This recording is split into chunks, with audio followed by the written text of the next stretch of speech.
بعض حضرات نے سوال فرمایا کہ ایسا ہے کہ یہ طلاق کے بارے میں تو میں جانتا ہوں، بہت سے لوگوں نے کہا، لیکن خلا کے بارے میں نہیں جانتا۔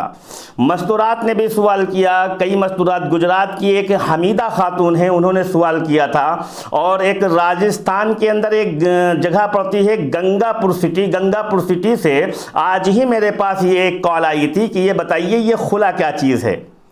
یعنی طلاق کا تو مسئلہ اس کی سمجھ میں آ گیا، یعنی بہت سی مستورات کی سمجھ میں یہ بات آتی ہے کہ اگر شوہر اور بیوی کے درمیان میں رضامندی نہیں ہو رہی ہے، شوہر اور بیوی کے درمیان میں آپس میں نبھاؤ نہیں ہو رہا ہے، شوہر اور بیوی کا مزاج ٹیلی نہیں کر رہا ہے، اب وہ شوہر جو ہے کیا کرتا ہے، بیوی کو اپنے پاس سے جدا کر دیتا ہے، یعنی اس کے سارے حقوق، یعنی اس کے سارے تحفظ وہ شوہر جو ہے وہ انتی طالقن بول کر اور سارے اس کے حقوق جو ہے واپس لے لیتا ہے، سارے تحفظ اس کے واپس لے لیتا ہے۔ لیکن اگر عورت، یہ تو شوہر پر ہے، یعنی شوہر نے سوچا کہ اب ہمارا اس کا نبھاؤ نہیں ہوگا، تو یہ شوہر کے ہاتھ میں ہوتا ہے، جب چاہے تب اپنی بیوی کو اپنے تحفظ سے باہر کر دے اور اپنی حدود سے باہر کر دے اور اپنے سے اس کو دور کر دے، انتی طالقن بول کر۔ لیکن ایک عورت چاہے کہ ہم اپنے شوہر سے الگ ہو جائیں، ایک بیوی چاہے کہ ہم اپنے شوہر سے دوری بنا لیں اور ہم اپنی بیوی سے شوہر سے چھٹکارا حاصل کر لیں، تو اس کے لیے اس کا کیا طریقہ ہے؟ تو اگر میں یہ مسئلہ اس طریقے سے میں عرض کروں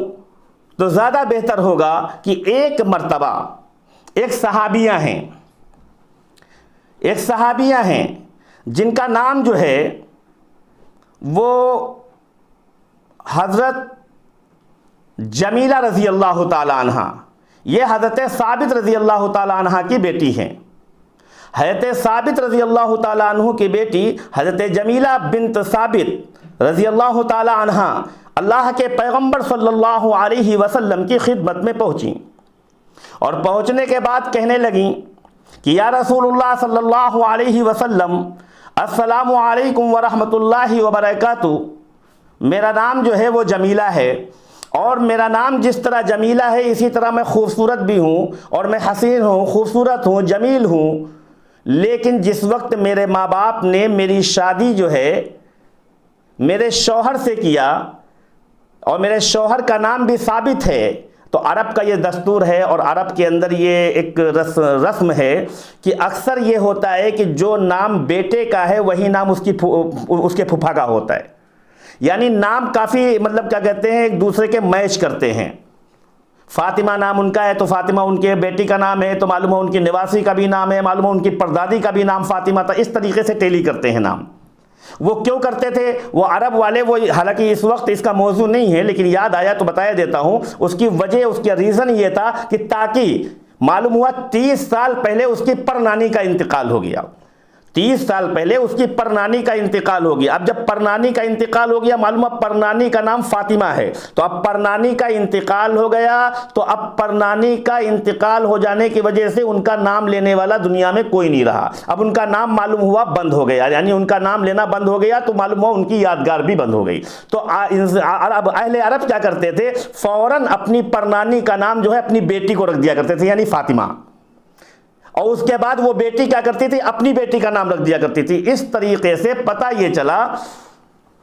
کہ دھیرے دھیرے وہی نام آگے چلتا رہتا تھا، تو وہ نام زندہ رہتا تھا، یاد بھی رہتا تھا کہ یہ میری پرنانی کا نام تھا، وہ کہتا تھا میری نگر نانی کا نام تھا، اس طریقے سے نام چلتا رہتا تھا۔ میں عرض یہ کر رہا تھا کہ جب حضرت جمیلہ رضی اللہ تعالی عنہ نے یہ بتایا کہ میرے والد نے شادی جب کیا تو اس وقت میں نے دیکھا نہیں تھا اپنے شوہر کو، لہذا جب میں پہنچا تو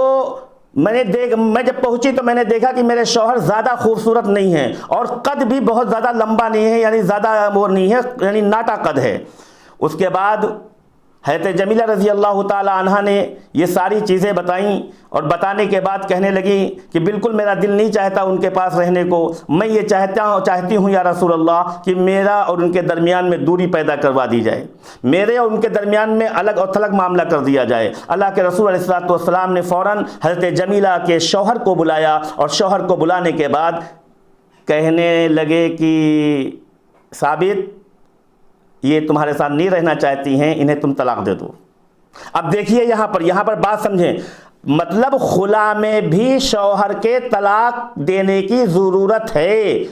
اگر شوہر طلاق نہیں دے رہا ہے اور قانونی اعتبار سے اگر عدالت نے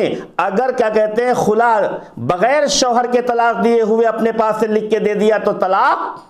نہیں پڑے گی، اور وہ دوسرے کے لیے ہمیشہ کے لیے حرام ہوگی۔ اس لیے خلا میں بھی شوہر کو طلاق دینے کی ضرورت ہے، جبکہ اللہ کے پیغمبر چاہتے تو وہاں خود ہی یہ کہتے ہاں جمیلہ ٹھیک ہے، جاؤ تم کو آج سے آزادی، اور آج سے کیوں؟ اللہ کے رسول جانتے تھے کہ یہ حق شوہر کا ہے، شوہر کو بلایا اور اس کے بعد طلاق دلوایا، تب جاؤ، کوئی فورس نہیں کیا، کوئی ان کے اوپر دباؤ نہیں بنایا، کوئی ان کے اوپر نام لیجئے اس کا ظلم و زیادتی نہیں کیا، بلکہ محبت و مودت کے ساتھ اللہ کے رسول علیہ الصلوۃ والسلام نے منا کر اور اس کے بعد یہ طلاق دلوا دی۔ لیکن سنو، اللہ کے رسول علیہ الصلوۃ والسلام نے کے سامنے جمیلہ نے یہ بھی کہا کہ میں اپنی مہر واپس نہیں لیتی، میں اپنی مہر واپس کیونکہ خلا کے معاملے میں آپ کو شوہر کو کچھ دینا ہوگا، چاہے نقد دیں، چاہے پیسے کی شکل میں دیں، چاہے سونے کی شکل میں دیں، چاہے چاندی کی شکل میں دیں، یعنی آپ کو کچھ دینا پڑے گا۔ شوہر سے یہ کہیں گے کہ آپ 25,000 روپے لے لیں، یا 1 لاکھ روپے لے لیں، یا 2 لاکھ روپے لے لیں، یا آپ 5 لاکھ روپے لے لیں، اور میری مہر بھی آپ لے لیں،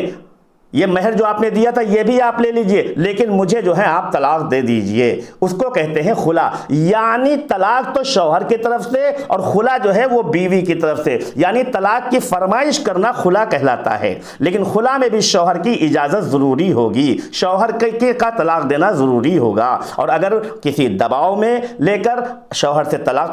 تو پڑ جائے گی، لیکن یاد رکھو ہمیشہ کے لیے وہ بیوی اور طلاق دلوانے والے گنہگار ہوں گے۔ یہ ہے خلا کا طریقہ۔